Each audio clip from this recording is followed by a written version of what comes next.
What is up, everyone? Welcome back to the channel. Blue Lock. Chapter 340 just dropped, and before we even get into it, I need to address something.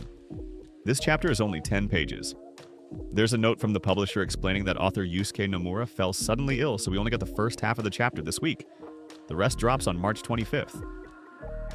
Obviously, we're wishing Nomura a speedy recovery, but what we did get in these 10 pages, genuinely electric. Let's break it down. So we're picking up right where we left off. Japan trails France 1-2 heading into the second half. The pressure is immense. This is a World Cup match, and Japan are chasing the game.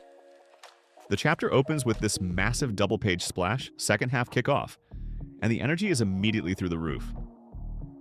The second half kicks off, and immediately something feels different about Japan. Karasu is flying into the play, Shido is lurking, Reo is pushing forward. France notices it straight away. Their players are saying Japan has made a complete change from the first half. A complete strategy overhaul at halftime. Ego clearly had something to say in that dressing room.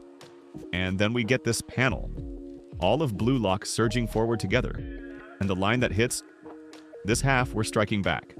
That single panel tells you everything. Japan aren't sitting back and trying to nick an equalizer on the counter. They are coming for France. Full press, no guard. Which, by the way, that is exactly what the chapter title means. No guard. Japan are abandoning defensive caution entirely and going all in. Now, here's the tactical genius of what Ego has set up. France's analysts clock it almost immediately. Japan are running a triangle passing pattern with Tabito Karasu as the crux. And Nomura draws this beautifully. There's this huge crow imagery behind Karasu as the system is revealed, which is a direct nod to his name since Karasu literally means crow in Japanese.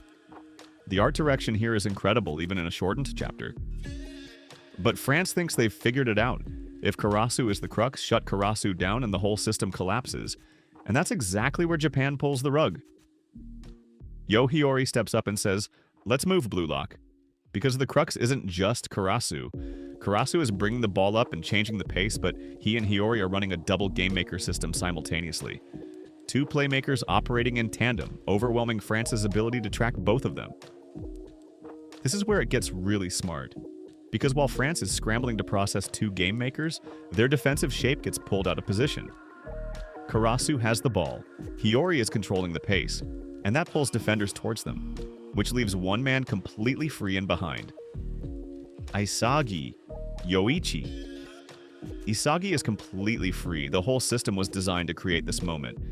Karasu skips the ball through and Isagi receives it in open space and just goes, "Nice skip, Karasu. Calm, composed." Like it was always supposed to happen exactly like this. The spatial awareness Isagi has developed throughout this entire series is on full display here. And then it gets even better, because Isagi isn't alone. Rinatoshi makes his move, calling for the 1-2, and they execute what the manga calls the Egotist One-Two Pass. Isagi and Rin. The two most dangerous egotists on the pitch combining in a surprise combo. France had no read on this coming. The defender is completely caught out. France tries to recover, but it's too late. The panel says it all, too slow. Isagi is already thinking 3 steps ahead, setting up one more surprise connection. His metavision is firing on all cylinders. He's not just reacting, he's constructing the entire sequence in real time. And the chapter ends on the perfect note. Shuei Barou arrives. Come on, Hungry Lion. Time to get nasty. If Isagi is the brain of this attack, then Barou is the teeth. France are about to get absolutely devoured, and we don't even get to see it yet, because the chapter cuts off right here. Nomura, you genius. Even in a shortened chapter, you end on the most hype possible cliffhanger. So that's everything from chapter 340. Part 1, only 10 pages, but honestly, every single one of them was stacked. The double game maker system, Isagi going free, the egotist combo with Rin, and Barou arriving. This second half is setting up to be one of the best sequences in the entire manga. Part 2 drops March 25th, and I will be breaking it down the same day. Make sure you're subscribed with notifications on so you don't miss it. Drop a comment below. How do you think France is going to respond? Can they stop Barou?